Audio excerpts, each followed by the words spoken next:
More than 648,000 acres burned, more than 23,000 structures destroyed, 108 people killed. We're back now with Inside the Issues. I'm Alex Cohen, and on this episode, we're providing you with updates to shows that we have aired in the past. On multiple occasions, we've talked about the impact of wildfire here in Southern California. Just last week, we discussed the role that utility companies play in the blazes that burn.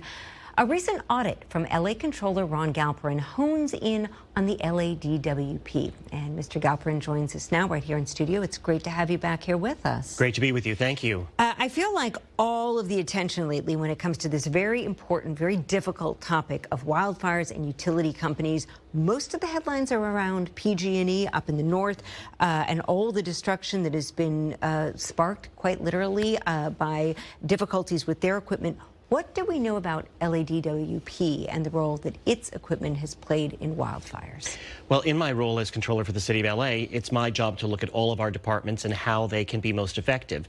DWP is the largest municipal-owned utility in the nation, and we have power lines throughout California, although most of them are in the Southern California and Los Angeles area, and in other states as well. I wanted to look at what are our liabilities and how do we prevent fires from happening. Yeah. And there's a lot that we can and should be doing.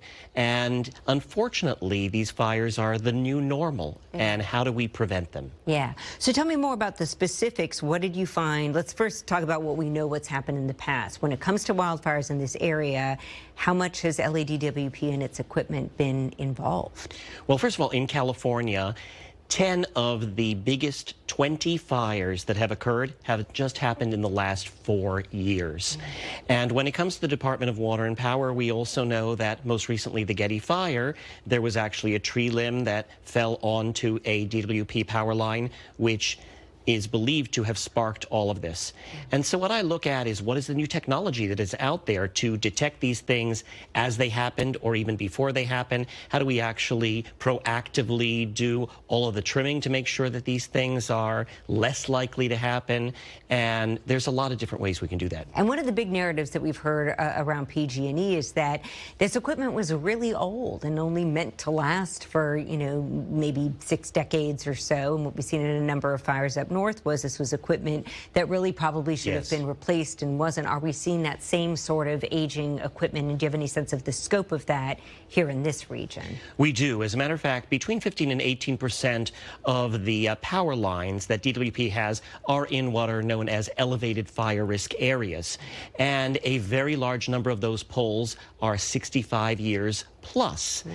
And we also know that some of those are not being maintained as well as they should be. As a matter of fact, there's a backlog of anywhere between 1,000 to 3,000 of these poles that need replacement, and most of them are wood. Now, I'm glad that you brought that up, because shortly after your report came out toward the end of November, identifying, as you mentioned, you know, somewhere around, it could be as many as 3,000 utility poles that the DWP had selected for replacement in these hazard zones.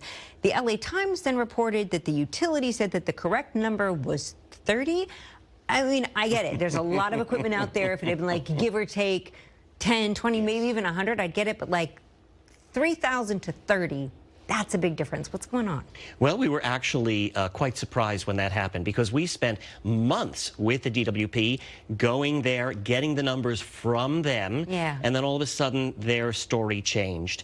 And we still stand by exactly what we said. Yeah, and they said that, I don't want to veer too much off the course of fires, we'll get back to that in a moment, but we did also happen to do a whole episode on LADWP and some of the issues we've seen there in the past regarding things like billing. And I know that they said in regard to these utility poles, it was a data error, but what does this signal to you as city controller about how much we're trusting this utility? Granted, it's a huge utility with lots of customers, but how much faith can we put in them in terms of making sure that the numbers that they're tracking are accurate? Well, there are some great people who work at the DWP, and they're really working on this issue very seriously. As a matter of fact, in January, they're supposed to come out with a report that is going to incorporate a number of the recommendations that we've made. Yeah. But there is an ongoing problem in terms of how that data is kept and making sure that it is accurate. But what we know for a fact is that there are a lot of poles in these high fire areas, and that many of them need to be replaced, and there are other technologies out there too. So when we've talked about this issue in the past, the dynamic that tends to come up is this. There's this problem, there's aging equipment, and especially in areas that are prone to fire, you need to replace it. In order to do that, of course, you need resources, you need money, because replacing all of this does not come cheap. A lot of these utilities, case in point, PG&E up north, which is now bankrupt, yes, they say we can't afford to do this, and if we do, it's going to mean customers paying more. Obviously, not a lot of folks want to pay more for their utilities, and it becomes this kind of, awful loop. What are your recommendations, and how financially able do you think LADWP is to try to make some of this stuff happen? Well, it is a conundrum in that everybody wants to see the latest in infrastructure, and nobody's really anxious to pay for it. And let's be frank, a lot of this infrastructure is old and needs to be upgraded. Having said that, there are ways that you can prioritize and make sure that those poles that are most in need of help get replaced, that we do proactive trimming in areas that are high fire zones, that we hold other property owners responsible to do the same thing. And there's all this interesting, as I mentioned, technology out there, including artificial intelligence, that helps determine where are the greatest risks. Now, I'm curious, because when we compare and contrast PG&E with LADWP, as you mentioned, LADWP is municipally owned. Yes. Which is one of the things now they're talking about and considering with PG&E, which is not. How does the fact that this has been a municipally owned utility, do you think that that's made anything different when you compare and contrast what's going on up north and here in Southern California? Well, the real contrast actually is that PG&E had a lot more of its lines in high fire zones.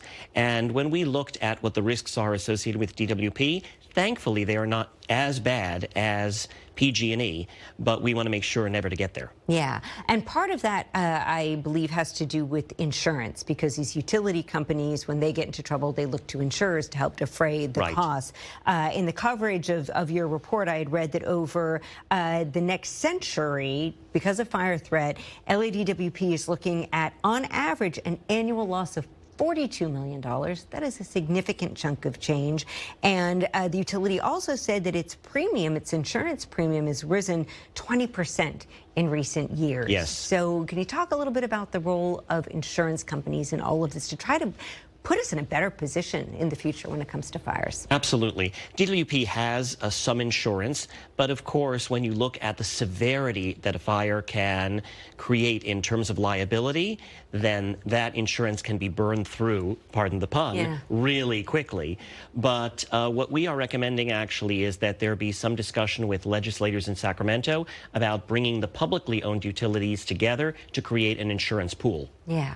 I want to leave us on a light note, because this stuff gets kind of scary. One final update here. Since last we saw you, you and your husband have welcomed into your home twins, so I want to say mazel tov. Oh, thank you. How are the twins doing? They are so wonderful. We feel so thankful, and they're just delicious. Yeah, delicious. That's exactly how I describe babies as well. Ron Galperin, thank you so much for dropping by and bringing us up to speed. Thank you so much.